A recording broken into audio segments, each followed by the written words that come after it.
Alright, so a fuzzy guard. Let's turn on the frame data here and let's record Geras. So I'm gonna set the the block to all. And we're gonna do Geras' 1-1-1. Because that's an overhead. Actually, hold on, let's shoot. Okay, let's restart.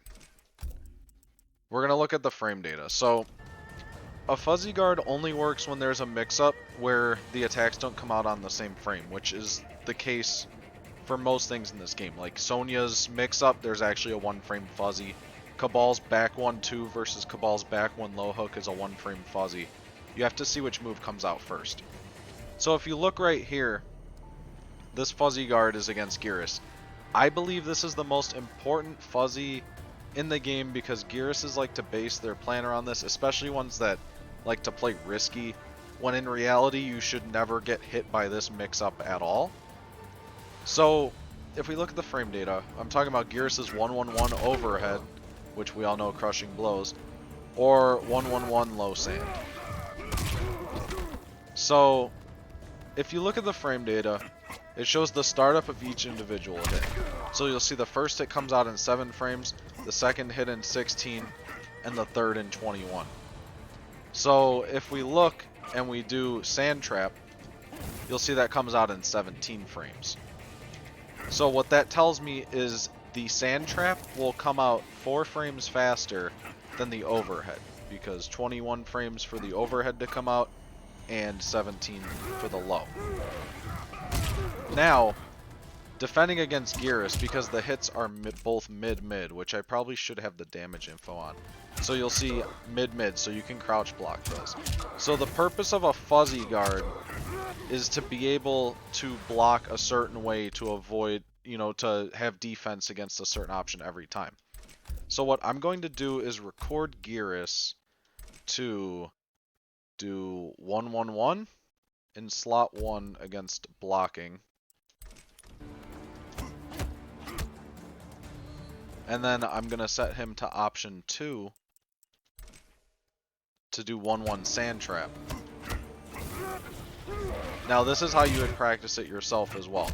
So as you'll see, this comes out in 17 frames, right? So you want to crouch block first. So the idea of fuzzy blocking or fuzzy guarding, you want to block whichever option comes out first. So in this case, because the low comes out first, you want to be ready low blocking. So the point of it is to low block and then stand block immediately after that attack would come out. So see how I'm preemptively low blocking because the low option comes out first? Now, when they go to the overhead, you don't want to be holding crouch block still. So as soon as that window's up to where the crouch block is over for the Sand Trap, you want to release and stand block. You want to let go of crouch and stand block so you don't get hit by the overhead option. Now, to prove this, I am going to set them to random hidden playback. And we're going to see if we can fuzzy it.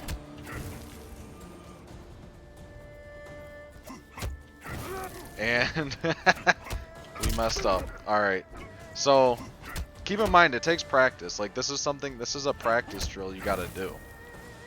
But I'm not guessing. I'm trying to hold the same timing. And you see I'm releasing stand block regardless. Or I'm releasing crouch block regardless of, if it comes out or not. Like, you'll see my noob start to stand up right afterwards. Because that would be the timing.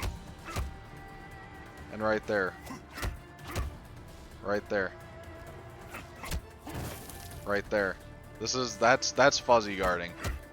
Rather than trying to guess like that, I was stand blocking, trying to react to the low. Why would you do that when you could just crouch block every option and then stand block for the overhead since it's slower? Now, if it was a situation like, Cabal, I believe the overhead comes out 1 frame faster, so you would do it in the opposite way, where you would stand block then crouch. But basically, there are no real 50-50s in this game aside from starters. So if there are strings like that, like Geras, you technically shouldn't ever get hit by 1-1-1 or 1-1 Sand Trap by Geras now that there's a 4 frame fuzzy there.